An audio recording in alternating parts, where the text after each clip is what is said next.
Good morning, good afternoon, or good evening, whatever time it is that you inky savages are joining us for episode number 142 of the PenBoyRoy Pentertainment Podcast. We are recording the day after Fountain Pen Day. It is Saturday, November 5th, 2022, and we got some things to talk about, including Tom. He actually bought a fountain pen, right? So the guy who actually works at a fountain pen retailer went and bought a fountain pen, and I know nothing about it other than he bought it, so I'm excited to talk about it with him. I also want to talk about a couple of pens, but before we do that, really quick, let's talk about our sponsors, Gold Spot Pens. Please check out the affiliate link in the description down below and make your purchases using that affiliate link. And don't forget to use coupon code OINK. Please pay attention. We are no longer using coupon code ROY, because we feel that that's boring, and Tom had some logistical reasons that he thought, oh, maybe we shouldn't do it. So we're going to change it up every month to make sure you guys are paying attention to the podcast, and I hope you guys are. So use coupon code OINK so O-I-N-K, and the story behind that is, if you look at Tom's Ink Journal email address, it's Oddo Inc., but it looks like Odd Oink, so that's why I've been calling him Odd Oink for years. I think it's really hilarious. So please use coupon code OINK at checkout for an additional savings on most of the products on the Gold Spot Pens website using the affiliate link. And it may not work for some brands. Maybe we don't really need to throw shade at those brands, but some brands it doesn't work, but for a lot of brands it does. One of the brands that it certainly works for is one of the most curious pens on the market, and it's actually really cool. It's called the Platinum Curados. Now, when this pen first came out, Tom and I certainly did throw a lot of shade at the pen. We made fun of it, not only for its design, but for its name. We just made fun of it as much as we possibly could. So what ended up happening is the brand Platinum, they made iterative changes to the pen to make it more functional, to make it a better pen. And all the things that we pretty much destroyed it on are gone. I want to think that we had that influence for that product to become much better as it is now. We are not that big and powerful. We did. We made that happen. Yeah, let's just say that. Let's just say that it was us. Let's just say that it was the both Let's of us. just say it. Yeah. Right, and if you haven't tried it, please try it. It's a sub $100 retractable fountain pen available in 5 colors. And it comes with a removable clip. So if, for example, like the Pilot Vanishing Point, you don't like that clip getting in the way. Well, on this pen, believe it or not, it's removable. And it's also further back towards the center of the pen. So even if you leave it on, it doesn't really get in the way. So give it a shot. I've used it extensively during the course of my studies. And then after this major exam I was running to catch up with my wife had pulled over into an illegal spot, and I had to run and jump in the car, and I didn't realize that it had actually fallen out of my pocket. I'm like, oh, no good. But, there's a lot of heartbreak associated with that pen because the pen was with me through the journey of studying. The extra fine that I was using was fantastic. And other than the removable clip, it has a silicone nib housing. It's kind of like a castle gate. It comes down and lets the nib out, and it keeps the pen from drying out for up to 6 months. Check it out. You won't be disappointed. Now, that whole read where it says it keeps it from drying out for up to 6 months, I don't know if that's true. It's what it says. I don't know if they're marketing that. I don't know how they know that. You know what I mean? I figure Platinum's the kind of the reigning champ of making these anti-dry out proclamations, and it has been independently tested, at least for the slip and seal cap mechanism, that they could actually stand on that. They could. So I would tend to believe that if they're going to say it lasts for 6 months, that listen, the slip and seal them on it. The slip and seal cap, I can see why I can believe it, but something that has like a retractable door that's made of silicone, like it hasn't been tested independently. I mean, they say 6 months. Yeah, but it would take 6 months, and like halfway through, I'll forget, and I'll write. And you'll open the pen, and then write with it and stuff. But I don't know if I believe it. I need to see it for myself. If somebody out there is willing to do it, awesome. As a matter of fact, I'll make you a deal. if someone out there 6 months from now is willing to somehow show that in 6 months it didn't dry out, then I'll make sure that Luxury Brands of America comps you one as a prize for doing so. So, yeah. But you got to have some pretty hard evidence that you put ink in it, let it sit for 6 months, and then used it 6 months later. You have to figure some way of being honest about that, you know? Right. You can't just ink it, say, hey, look, it works after 6 months, you know? And you like, just inked it like 5 all of a minutes sudden ago. we get an email tomorrow, be like, hey, I did that right here. Just so happens, you know? So, and finally, last but not least, one of my favorite coffee brands of all time, brlcoffeeco.com. It's owned by my buddy Neil. He is an owner of the coffee company. It's a great coffee. They have different roasts. They have different beans from different countries. And all the swag on the website, brlcoffeeco.com, has a hint of sarcasm and attitude, which I think is awesome.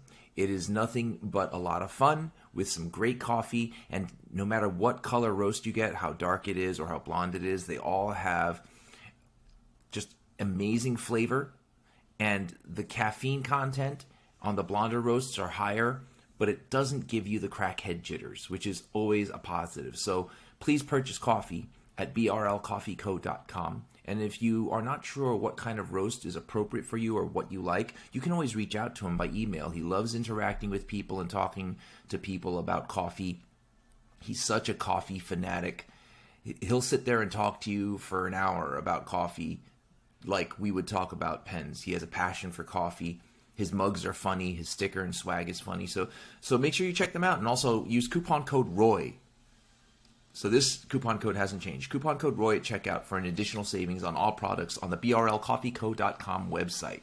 All right, let's get on with the episode. Thanks again for joining us for episode number 142. Before we get started, I just want to give you guys a quick disclaimer. This podcast is not scripted and therefore will contain potty mouth words, both from Tom and I, mostly from me. So be forewarned. You have been warned. Now, on to the podcast. The PenBoyRoy Entertainment Podcast. Stay savage.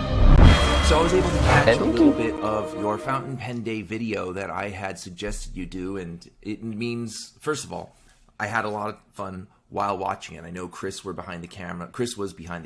Kieran was behind the camera. For everybody who doesn't know, Kieran is one of the co-owners of Goldspot, and the other co-owner of Goldspot is her husband, Sal. And Tom and Sal were on screen. Chris was behind the scenes. Kieran was behind the scenes. Let me tell you, it was like a stud fest of beards while watching that. It's like between you and Sal, you guys had a beard contest going, right? Yeah, we did. I don't know who would win the beard contest. If it was like a hair contest, he might have won because he has like the slick John Stamos type hair. Yeah, he's got that on me for sure. Right.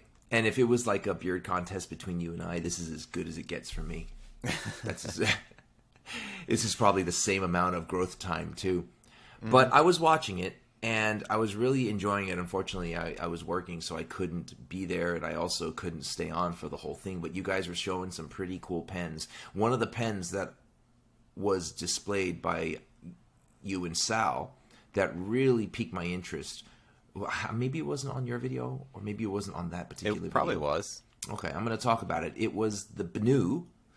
The Benu roller ball that's fillable with fountain pen ink. Was that on the Fountain Pen Day video? Okay, Yep. Yeah. So the one that I have here, this is the Skull and Roses, and this one is in all black. I don't know if they have a silly fancy name for it.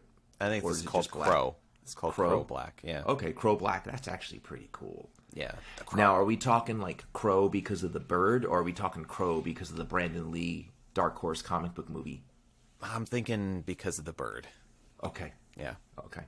That reference might be lost, being that this is a different culture entirely that's making these pens. So, not true. Not but, related to the crow. What? No, I'm just saying like it's no, but not related. It's not to related crow? to the Crow, the movie. That they may have never seen that movie over there. So, you mean in Benu? and with the people that work at Benu over in Armenia, but they used to be from Russia, so I don't know if they Bro, might have seen that movie. who the fuck didn't see The Crow? Well, I'm saying that's is an American thing. Could have been that never got outside of, what I'm saying?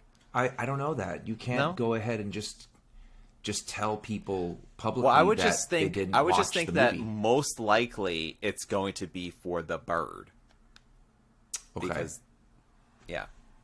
the bird but think about is more well known than the movie. Okay, I about the get bird. that. I get that. But what is the reference? Like, what's the connection between the bird and Skull and Roses? Like, there's more of a connection with Skull and Roses to the movie The Crow than there is to simply a bird. What is the connection? Well, there was dead people in the movie.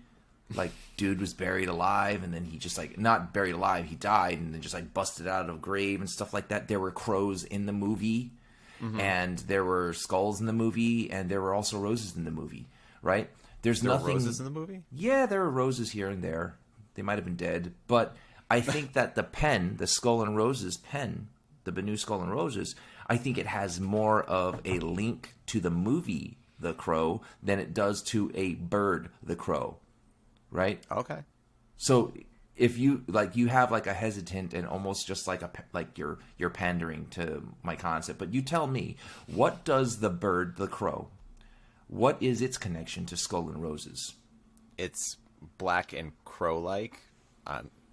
No, I'm saying I don't mean Skull and Roses the pen. What is a bird, the crow? What is the bird's connection to Skull and Roses? Forgetting about the pen, but like, why do you associate the crow bird with a skull? Why do you associate the crow bird with roses? Well, I would say because it's such a life and death sort of theme, and that it's kind of intertwined, is that the crows are normally seen, like, let's say, feasting on, a carcass or something. So it's kind of like life is feeding off of death, and that sort of dynamic that's going on, maybe. Wait a minute. Are you saying that crows are scavengers? Aren't they? I don't know. Aren't they also? Google I'll time, look it up. son.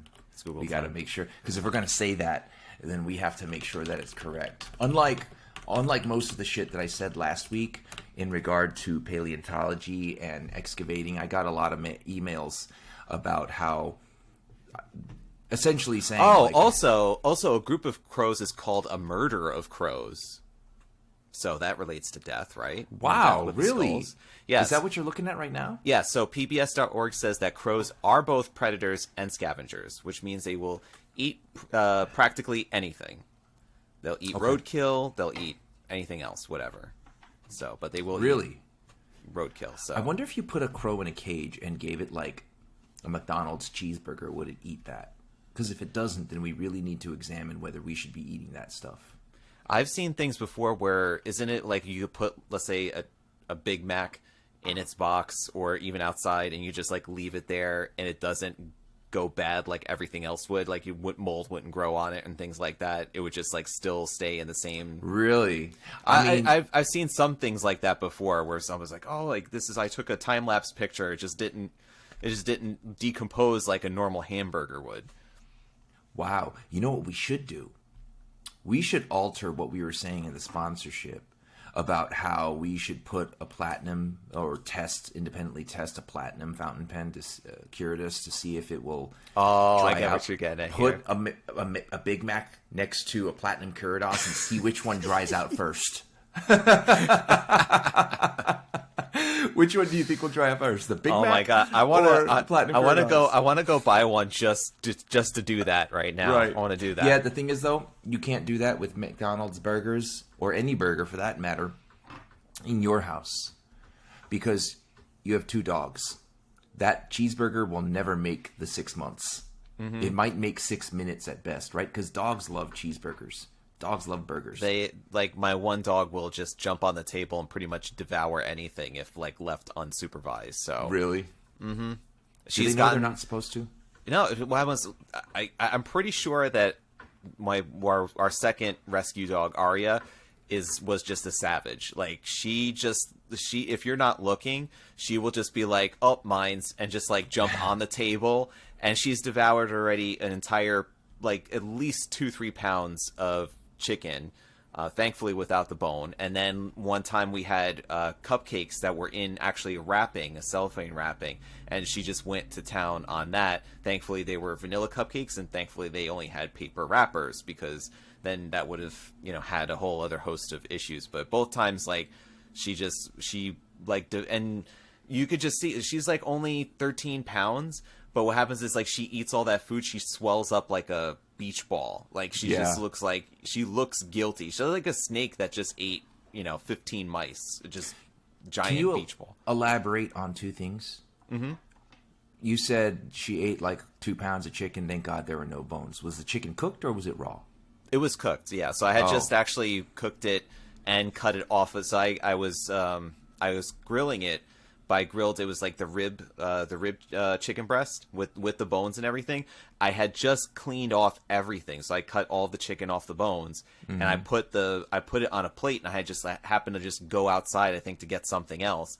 And by the time I come back in, I look at the table, and I'm like, guys, what happened with the chicken? Like, because no one else was at the table at the time. Like, no one was like coming to the table for dinner. I'm like, wait, what happened to all that chicken? And like, I go looking at her, and she just is like sitting there, and basically is like, looks like she's dragging a cannonball like between, in her rib cage. I was just like, she just ate all of that. She just housed it. So, from my understanding, if a dog ate like a raw chicken bone, it's safe. And if a dog ate a cooked chicken bone, they need to go to the hospital. Really? I didn't know that. If it was raw. So when it's raw, it's not like brittle and glass-like when it breaks. So they can eat it.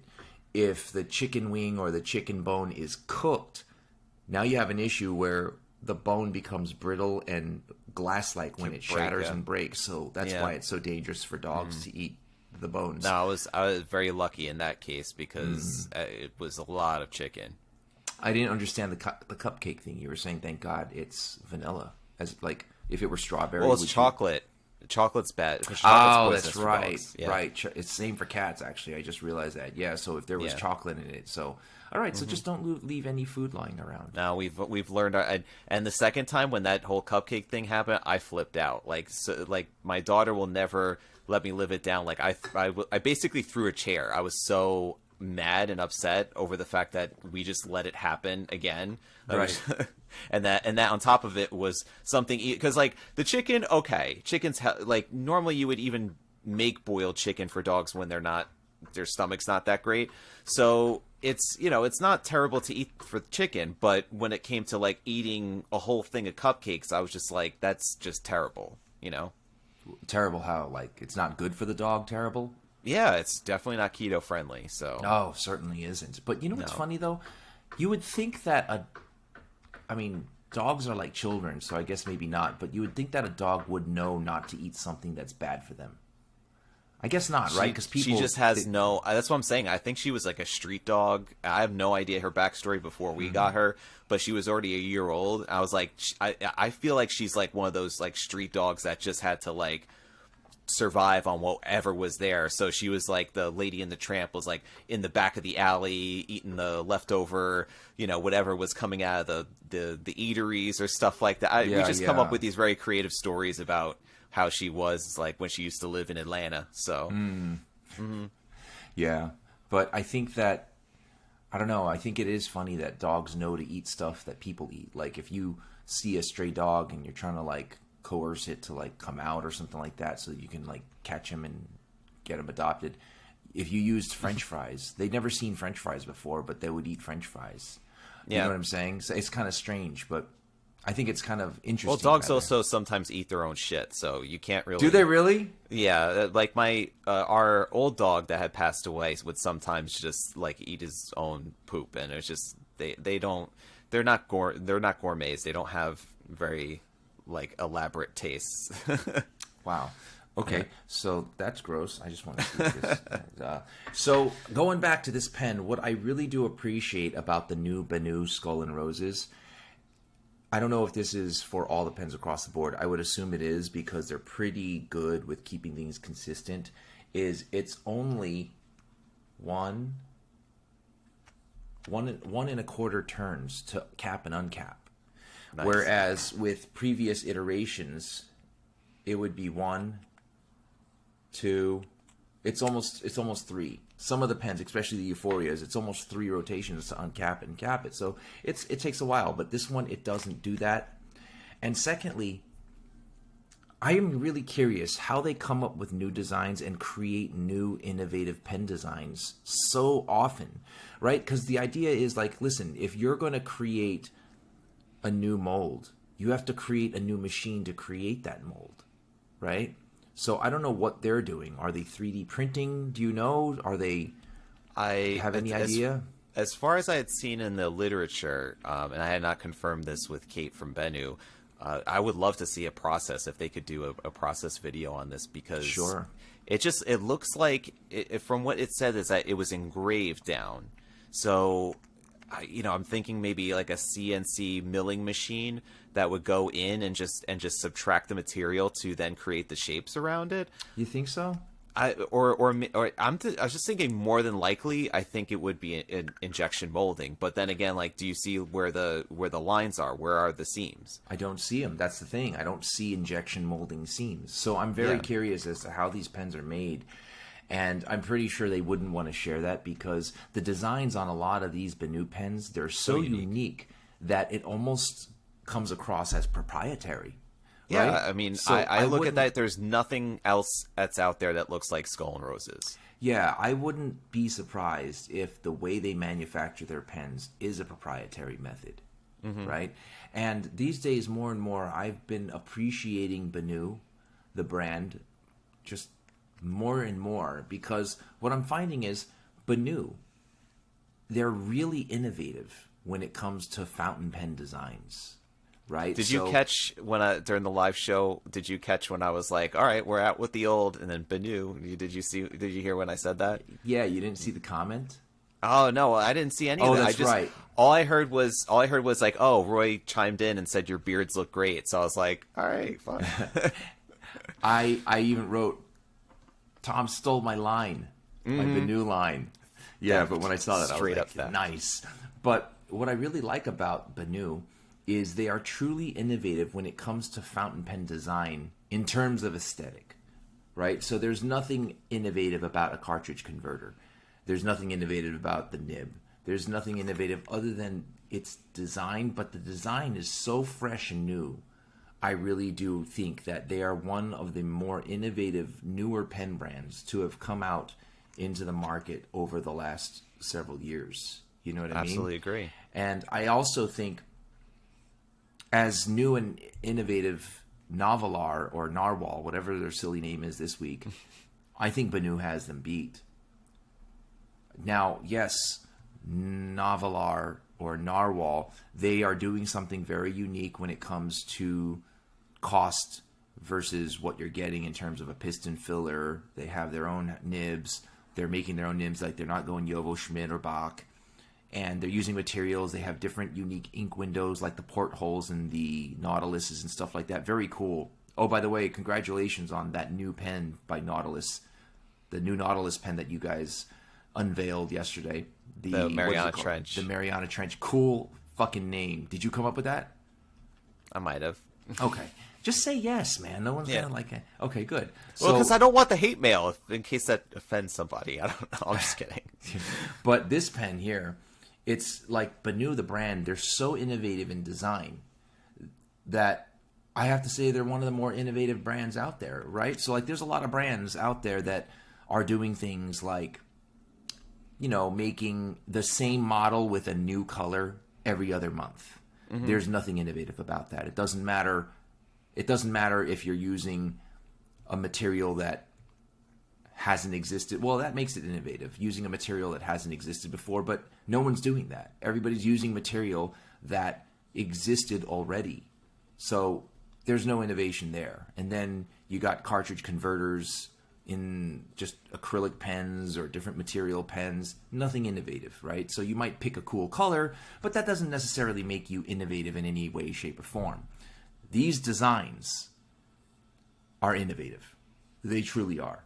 Right? And haters I like them, yeah. may disagree, but I definitely like them. Yeah, it pushes, I think, the concept of what a fine pen could be, and how it could be how a certain theme could be expressed in a completely new direction, being that you could now play not only with adding sparkle or adding like shimmer, the little, glitter pieces in different shapes and things, but now being able to take a whole entire pen body and a cap design, and it was like you could take that and really play with it and have so many different ways that you could go about changing it. Yes. Now, with the innovation, with the concepts, though, there have to be sacrifices, right? And the sacrifice that they made with this pen, the Skull and Roses, is you can't really post it. Oh, there's no posting that thing. I mean, you can post it. It doesn't damage the threads because the threads are so high up, but it doesn't post straight. Look, it's like crooked. Yeah. Right?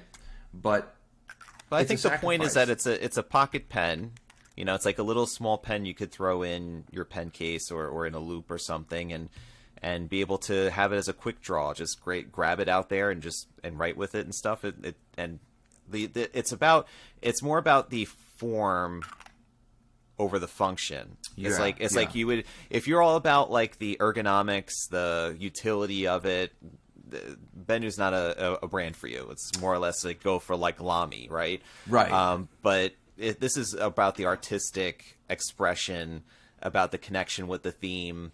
It's about having a unique piece that really looks like a little work of art that you'd be able to write with. Yeah.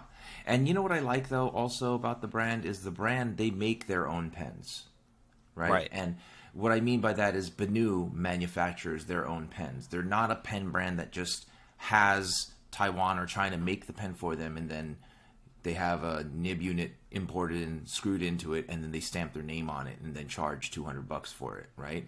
Like, they're not Schaefer's of the world out there. They're not just these brands that are generic and, they tweak a design and then say that it's theirs. You know what I mean? Like, you see a lot of them on Amazon and stuff like that. It's not that. They are in total control of the creative process. They design it. It's just one guy, Alex, right? Alex is the one guy that designs stuff. And I do like that he is collaborative in nature, meaning like you could come up with a pen like the cards one, right? What did you call that one again? The Royal Flush, yeah. The Royal Flush. And he'll take that information and he'll interpret it and come up with some sort of cool design. Mix up and make this really awesome design, which I think is really cool. And I do think the Royal Flushes are really cool. Thank you. The thing is, I'm not really into cards. Okay. So as cool as it sounds, or rather as cool as it looks, I don't feel like it's something that I would invest money into because I'm not really into cards, right? It's not really my hobby. But for people who like cards and stuff, man, that pen will give them a total, like, euphoric sense when they have that pen. Is that pen line the Euphoria? No, it's the Talisman, so it's supposed to give you good luck. So it's an additional boost in that. Right. In that so regard. There you go. If it was the Euphoria line, that would be great because then I would have used the words, and it would use them good words. Yeah, I got good words. I do have to give I have to give a shout out though to the Euphoria that I enjoyed. Was the Goulet pens, the Rainbow Slushy. That one was pretty nice. Can you bring it up on screen so people can see it? All right. Do I have to? You gonna make me work now? Come on, man. Come on. Because you don't know what I'm talking about. Like you haven't seen it before. I have been so busy, dude.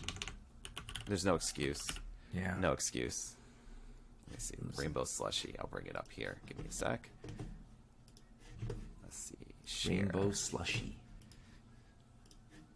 Share that. Let's share. Let's see what Goulet Pens has with regard to they got rainbow. They got the Rainbow Slushy, which has a really nice looking glitter effect of blue. You have basically a whole entire rainbow there. That's what I mean. It's the name of the thing. It's Rainbow Slushy. So it goes from the dark violet, blue. Then there's a green cap band and a green section. Then you've got yellow and pink and magenta.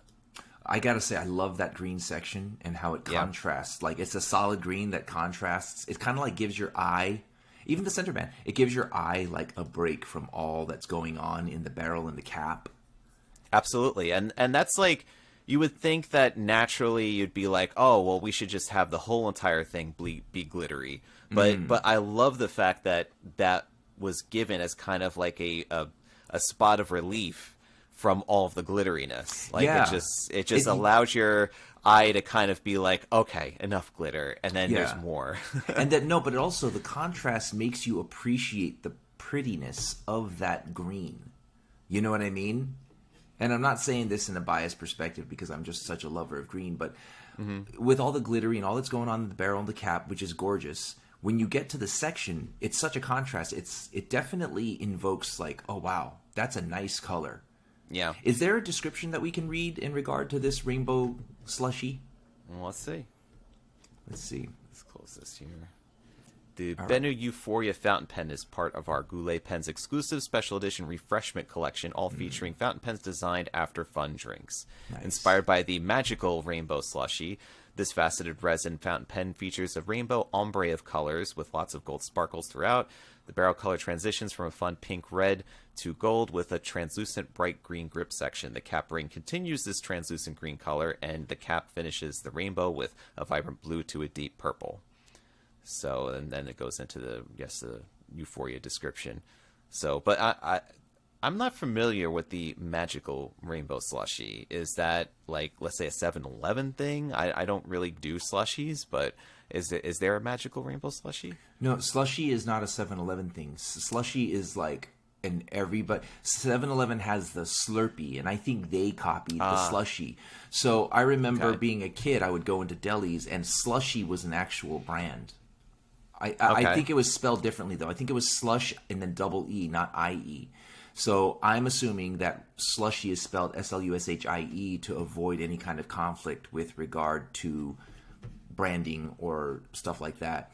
But yeah, so the way slushies worked when I was a kid, at least, and you may remember this, but you would go to the machine. There would be tanks of different like syrups, flavors, lime, watermelon, strawberry, whatever, and you would pump like 5 or 6 pumps of it into your cup. Then you would go to the ice. Am I getting it backwards? Then you would go to the ice and then draw the ice into the cup, and then I think you're thinking of snow cones. Isn't that snow cone? No. No? Snow cone is when the guy puts it on a cone for you and then puts like a bottle, like the flavor from a bottle on it for you. That was a snow cone.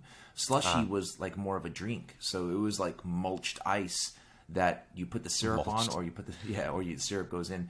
But when I saw the picture of the Bennu, the Euphoria Rainbow Slushy, I immediately felt the taste of a slushy. I recalled the taste of a slushy, although there was never any gold glitter in my slushies.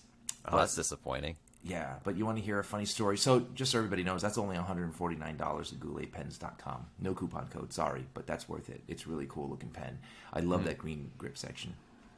But when I was a kid, I went into this deli that was near my house. I might have told this story or not. If I did, just let me know. But so I was like 10 or 11, and I would go in and I would pull the knob on the slushy machine too hard or on the syrup machine too hard, and then I would yank out the knob, and all the slushy would just come out of that tube. And then the guy would always be like, I remember it was a Korean deli, he would always be like, oh, he has to clean up. He has to always clean up after me when I go in. And that stuff is so sticky too, right? I think it was just the ice. I don't think I spilled all the syrup. But that happened like 3 or 4 times. You just have like there's like a cloud of like I'm yanking or pulling or unscrewing things just way too hard. Right, but let me finish the story. So what happened was this happened like 3 or 4 times, and every single time I would cause a mess, and it wasn't intentional. I wasn't being a piece of shit kid. And then finally, I remember I went in there to buy another slushie. Like several days later, he sees me going towards a slushie machine. So he jumps out from behind the counter. He's like, no, wait! I'll do it for you. Guys. So I'm with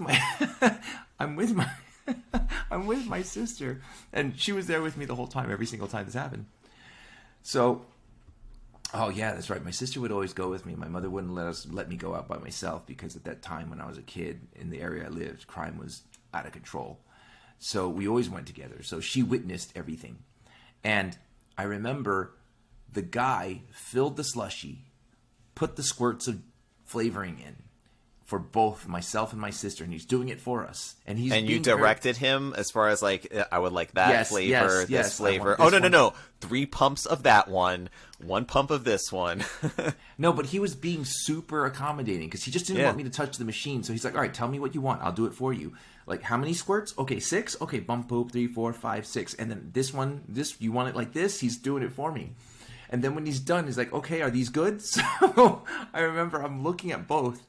And then the cup that my sister had more than mine. So I went to say, oh, wait a minute, hers has more. And then when I went to point at it, I knocked him out of his hand. And then they all fell on the floor.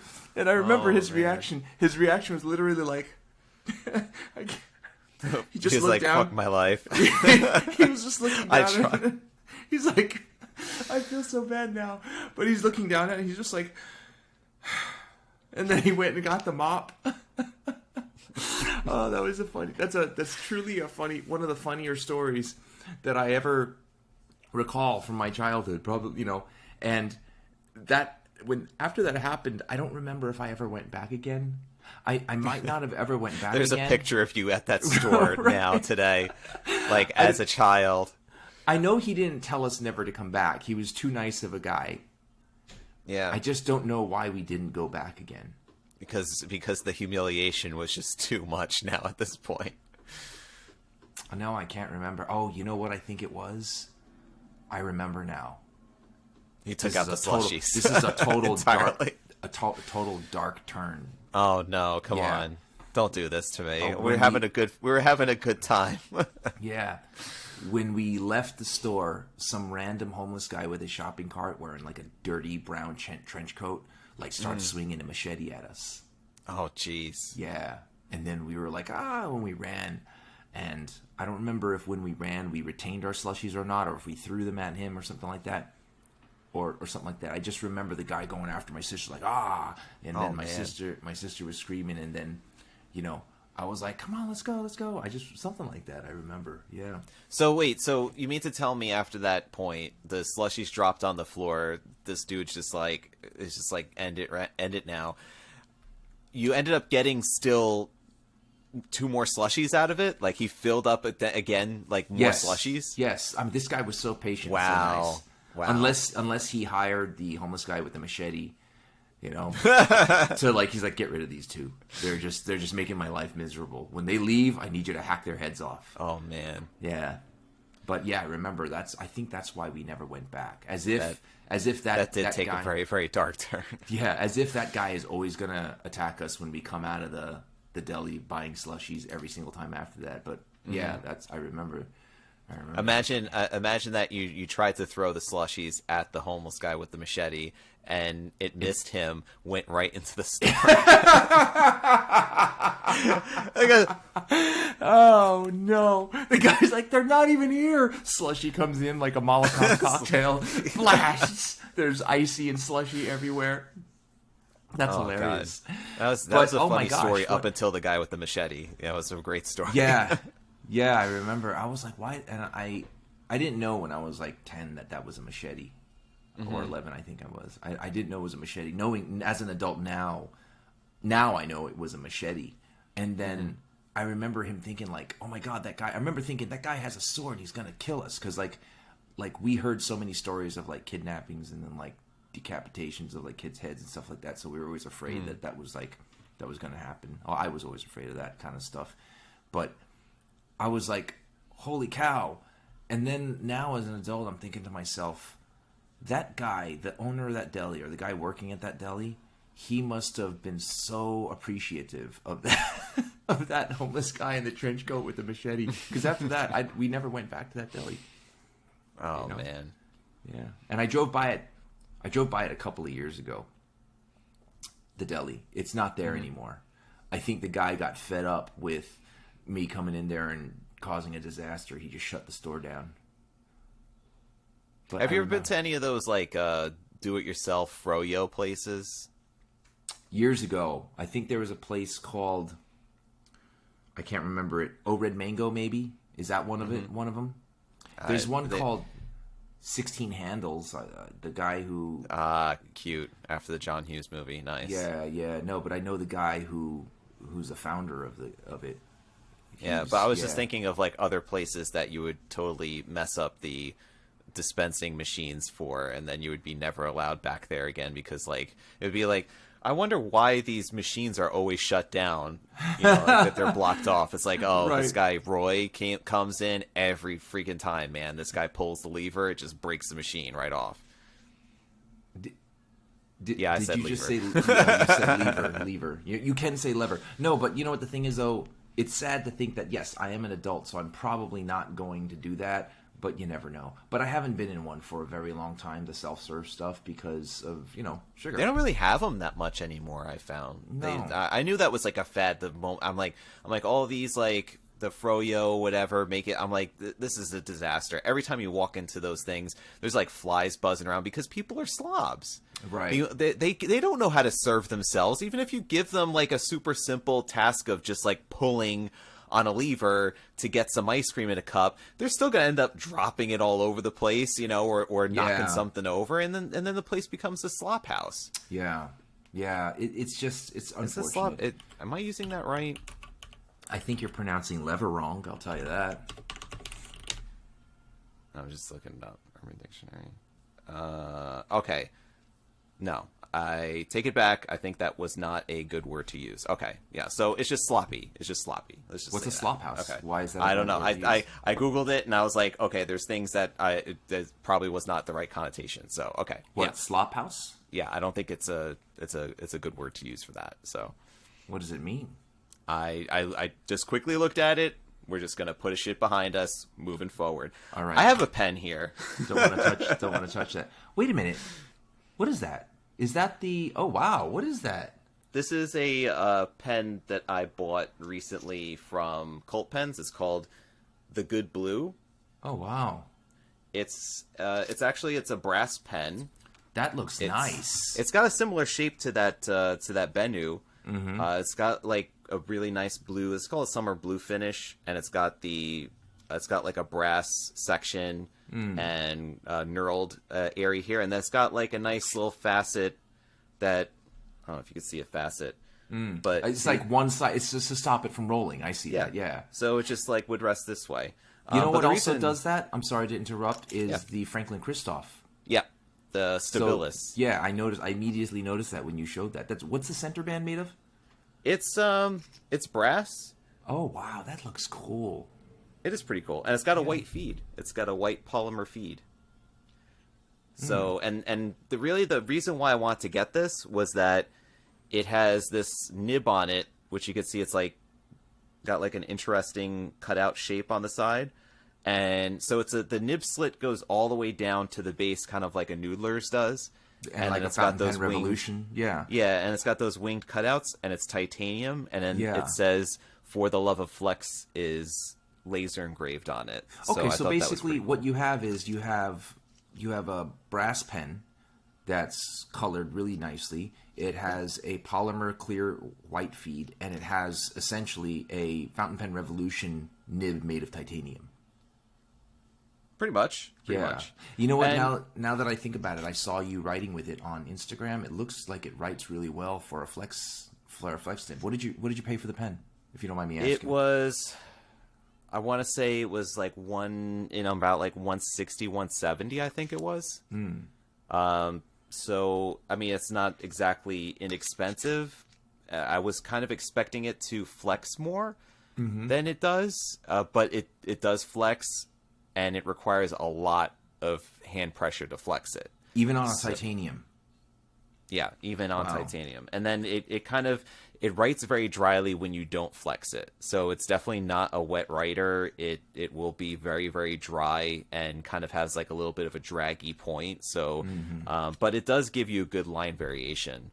Okay. I'm kind of on the flex hunt lately because I don't know. I just want to find something. I want to compare all of the flex that's out there to then definitively say, because I get that question a lot. A lot of people look at me and they say, "Oh, you really got the good handwriting. You like flexible nibs.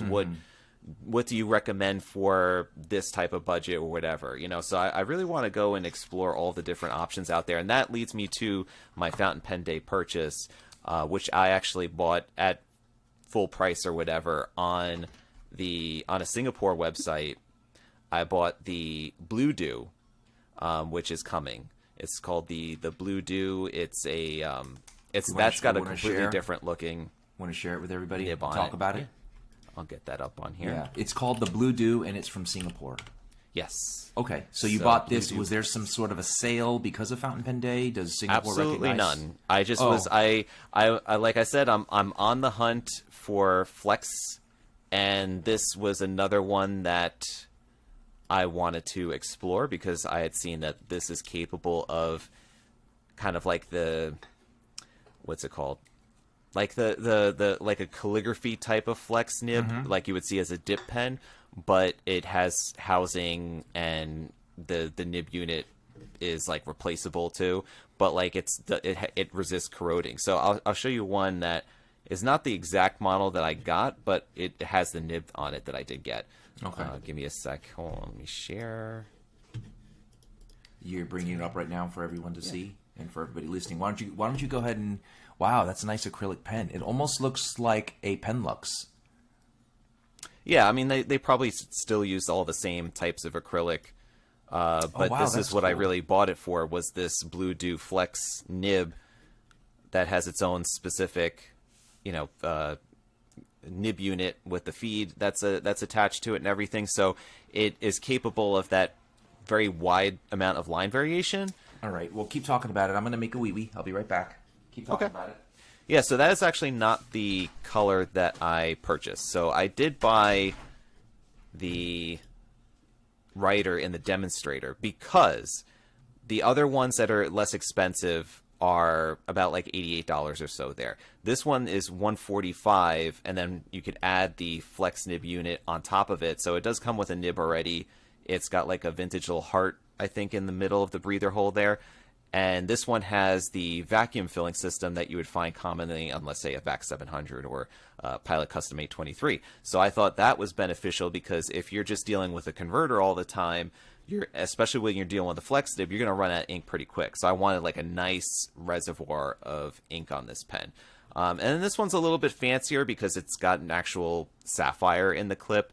I mean, that doesn't really do much for me, but I did want something that was going to be like a neutral demonstrator so I could put different types of ink in it rather than buying a pen that was blue and I only feel compelled to put blue inks in it. So I wanted to put a lot of different varieties of colors in there and then have that vacuum fill system. So I think it was worth the additional splurge on just that part because of the fact that I can then control the ink flow and then have a lot more ink in there to do the flexing with. So, well, I have a question. Can you go to a picture of the nib? The flex nib that they have? The flex nib? Let's see. Yeah, because you got yours with the flex nib, you said, right? I did, and this one didn't have it, but let me see if I could find a good shot of one that does have it on here. Didn't the first picture you have? There it is right there. So, question about that nib. Is that nib one of those, is it like one of those Zebra G nibs that you have to replace every couple of months, or is it a permanent nib made with stainless steel that you don't have to? They do say that it's rust resistant. So, but what makes me suspect that you do end up having to replace it is that they offer the replacement nib units for that pen. So I'm thinking that you may end up having to replace it. I don't know if that honestly indicate that looks like a Conklin All-America. I don't know if the replacement of the nib unit indicates that it's going to corrode like a Zebra G nib because those nib units are $35. Zebra G nibs are like $1,000 for like 5 cents, right? So well, these also come with you just have to unscrew it out, and so you don't have to do any priming or anything. As far as I know, this is all new to me. So this is really the one of the big reasons why I want to go through doing this is just like kind of experiment, see what's out there. I've already played with modifications before with using a Zebra G nib on, let's say throwing it on a Jinhao.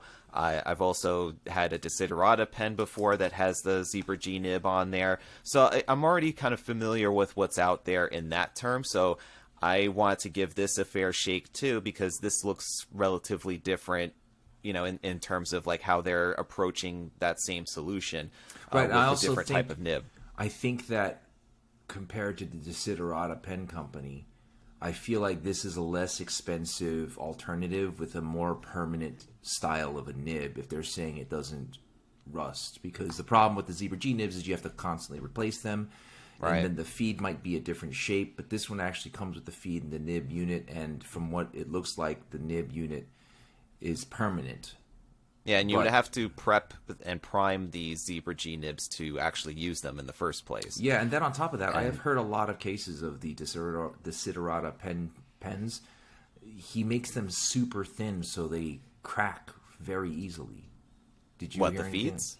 No, the whole pen, the pen caps, you know what I mean? Oh, okay, Pens like in the... general. Yeah, they're like eggshell thin. Like the acrylic's not like as thick as... So...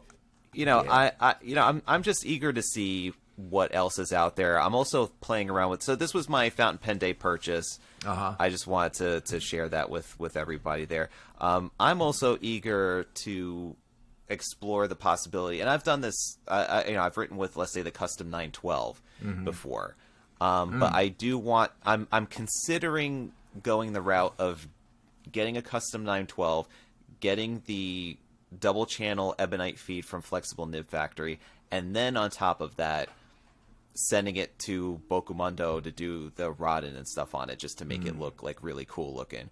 Because then I feel I could go. But like the custom 9, I want a custom 823 with an FA nib. Ultimately, that would be my goal. But that doesn't seem like it's going to happen. It's even Tokyo Quill Shop doesn't even seem like that they make it anymore. Like I was just looking around, no one really has them for sale on any buy and sell page or whatever. My friend Mike will send me a listing every now and then if he comes across one, but really they're not there anymore. And I really would love if we could get Pilot to make that version of the 823 with an FA nib. But they just don't. But so I'm trying different things just to get some sort of cool flex that looks cool too. So Yeah, I mean that. What kind of feed is in those Blue Do or Mew Do or the pen that you bought? What kind of feeds do they use?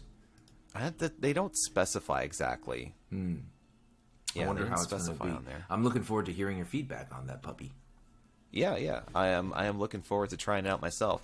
But ultimately, though, like with this guy, after trying it for a few days, I kind of feel that it's a decent pen for the money, because I think that it's well made, and if it didn't have a flex nib on it, it could be like a good writing pen. It just is a little. Just using it just as a regular pen, not flexing it, it is very dry and has a lot of feedback on it. It would be kind of like a fine point in that regard.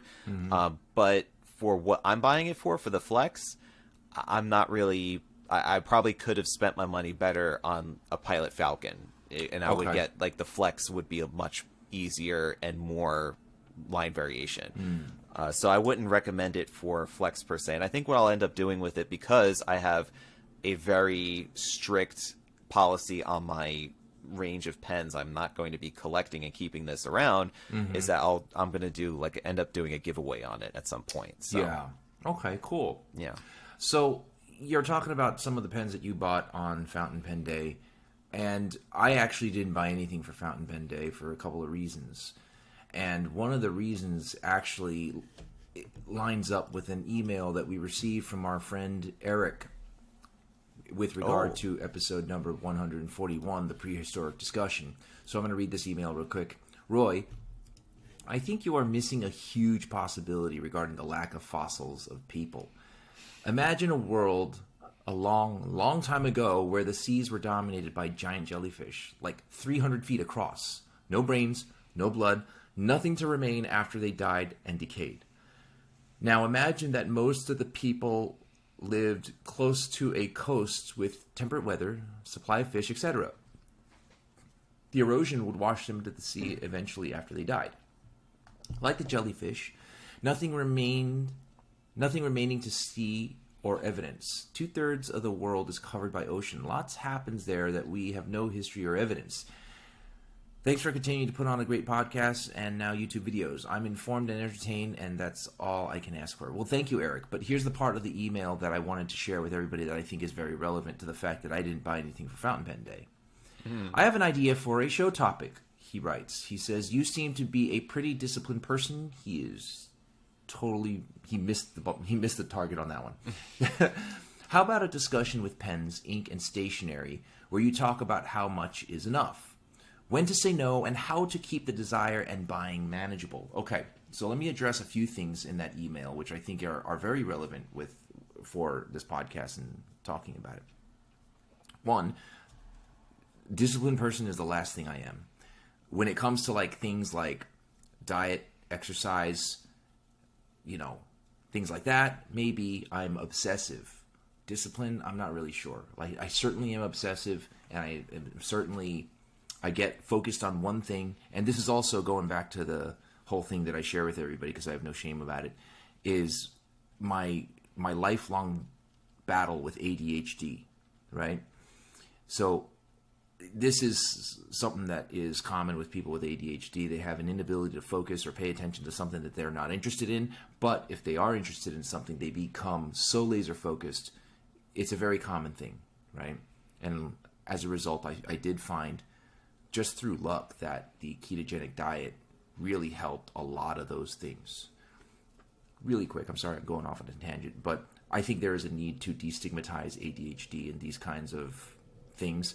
And I think it's really important for people to understand that there are also positive qualities. For example, people with ADHD are ferociously creative. They can be very intelligent, but creativity and spontaneity is one of the positives that happen with people with ADHD. It's just people need to learn how to manage them through different means, not just medication. People shouldn't always just jump to medication. And I was actually talking to somebody who is involved with these charities that raises money for ADHD awareness, and had dealt with a journey himself with his children and stuff. And I was actually going to bring him on because it's a subject that I'm very passionate about. And if there's a way I can raise money for a charity for this, because children suffer with this, and a lot of times parents don't know what to do. You know what I mean? And I remember receiving an email from a parent who's like, hey, I think after listening to your podcast, I think we need to get our child checked out. And they did so. So if that person's listening, follow up. I would definitely love to hear a follow up and see how your child is doing. But anyway, going back. Yeah, I'm not disciplined. I'm just obsessive. Second thing, how about a discussion with pens, ink, stationery where you talk about how much is enough and when to say no and how to keep the desire and buying manageable? So this is a very good point, because this is not a hobby that is cheap, right? Watch collecting, pen collecting, cars, unless you're Jay Leno. I don't know we're rolling that. We're ever going to be rolling that high on the pen show. Like the watch thing is tough too. Now, fortunately for my obsessive behavior, I do love watches, but I'm more realistic when it comes to watches, where I'm like, listen, I'm not going to buy that watch. It's a car. It's a mortgage. No, I'm not buying it. You know what I mean?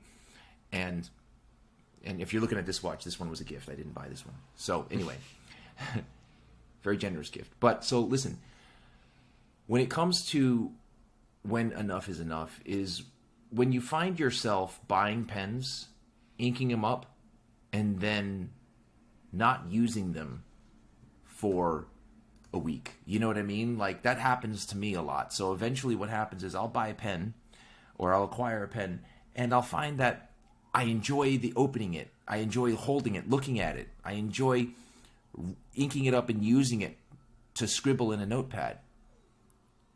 But since I have so many, I can't really thoroughly enjoy it. So the reason why I didn't buy anything on Fountain Pen Day is because I wanted to pick a pen and I want to use the shit out of it. I want to really use it. I want to really get familiar with it, how it writes. And I think one of the major things that people need to understand when it comes to the fountain pen hobby, unless you're satisfied in the hobby with simply collecting and acquiring, kind of like people do with challenge coins or stamps or something where they just, baseball cards, right? Where people just buy them and collect them just so that they have a whole display of them. In that case, the conversation of when is enough is a more difficult conversation to have, because when you're a collector, the answer is never. If you're a collector of Lamy safaris and you don't specifically use them to write, but you just have them because you like having a wall of like just 150 different color safaris and you want to be able to say and know about each one, great. Then enough is never enough. Every time they come out with one, you're going to want to get it. Right? I can see Esterbrook is the same way. Like every 20 minutes they come out with a new color. And I can see people buying the Esterbrook Esty from beginning. They started off with the cobalt blue, the tortoise shell, and then the forest green, the black. And then they came out with, since then, 5,000 different colors. I can see why somebody would want to buy each and every one and have a wall of Esterbrook Esties, right? Mm-hmm. But if you're a fountain pen enthusiast and you're a user of the fountain pens and you're not so fixated on collecting every version of a line, and for example, Edison, the Goulet exclusive Edison Nouveau premieres, gorgeous, my favorite Edison designs, those are my favorite Edison designs. I'll buy it because I really like it, but I'm not going to get every seasonal color when they release it unless I like it. Some people will get every seasonal color because they're a fan of collecting the line. But I'm only going to get the one I like. And if I don't particularly feel like the color calls to me, I'm not going to buy that color.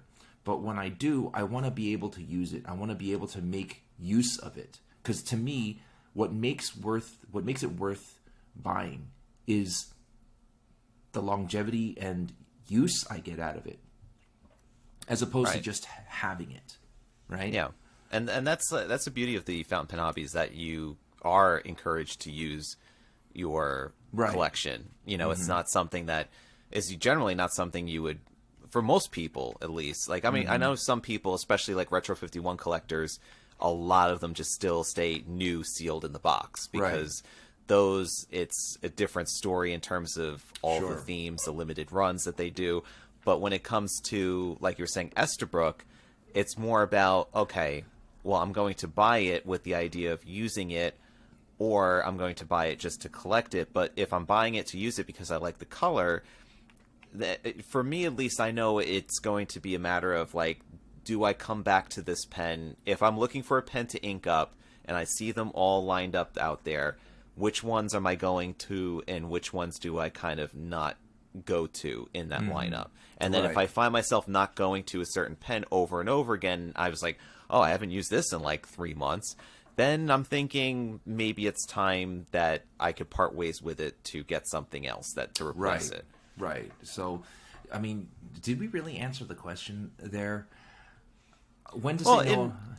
I don't think that there's going to be such a definite answer. Right. I mean, it's a discussion. So it's like, how do we say no and keep the desire and buying manageable? I would really say it depends on your own level of collectability. I mean, definitely don't fall for the FOMO thing. I mean, I do marketing all the time. I understand that is a key psychological component to basically push people to, pull the trigger on something. Is like, hey, it's a limited run, it's not going to be around forever. I mean, it's the truth, it's not like it's a lie, but at the same time, it's a psychological trigger that then makes you say, oh, I need to buy something, otherwise I'm going to miss out on it. But don't fall for that. Like, it's easier said than done, but that's something that you have to say when you're disciplined. It's like, all right, well, I only have 10 pens, or I only have so much of a budget to spend on pens. Oh, this new edition comes out and I'm going to miss out because it's a limited edition. But, it's not in the cards for me right now. It's like, I'm just going to have to pass. And then if I get into the mode later and I can be able to add it to my collection and I still want it at that point, then there's usually some people on the secondary market that's going to have it available, or you could find it somewhere. So there's possibility, but you just have to stay disciplined on it. You have to say, these are my boundaries. Right. So, see, but that's the thing where the reason why I made a distinction between myself being disciplined and obsessive is where it's important for me to make that distinction. If I were disciplined, it wouldn't be such a battle, right? Mm-hmm. because it's an intellectual thought process where I'm like, okay, I don't need to get this now. In 4 years, maybe something else better will come out, so I don't have to worry about FOMO. When it's obsession, like, I admittedly am, it's not an intellectual thought process. It's an emotional one, right? So now it becomes like, I have to have that. If I don't have that, I'm going to think about it all day. And if I'm thinking about it all day, I can't focus on anything else and nothing's going to get done. So I better just get it for the better good of everything. That's the thought process. And you have to really, really stop for a second. And you really have to kind of battle that obsessiveness, which I have to do a lot. And I've been feeling good about myself because I haven't been acquiring a lot of pens recently. And instead of acquiring pens, and instead of becoming obsessive about something I don't have, I have so many other pens. I'm stopping myself to say, hey, what am I not appreciating about the ones that I do have? That's a good point, yeah. Yeah, so I go back and I look at pens that I do have, and I'll realize, my God, if I didn't have this pen, I would want it. But I do have it, and I forgot that I had it. So if I didn't have this pen now, I would call up Tom, bother him till he sent it to me, or I would buy it. But I don't have to do that. It's here now. And the only interaction I had with it was I opened it up, inked it up, I used it for a couple of days, did a review on it, and then moved on. The problem is I'm not appreciating the pen. And then when you don't appreciate all these things that you have, you end up wanting more and more, and that never ends. And that cascades into, my gosh, I just spent too much money, this, that, and the other thing.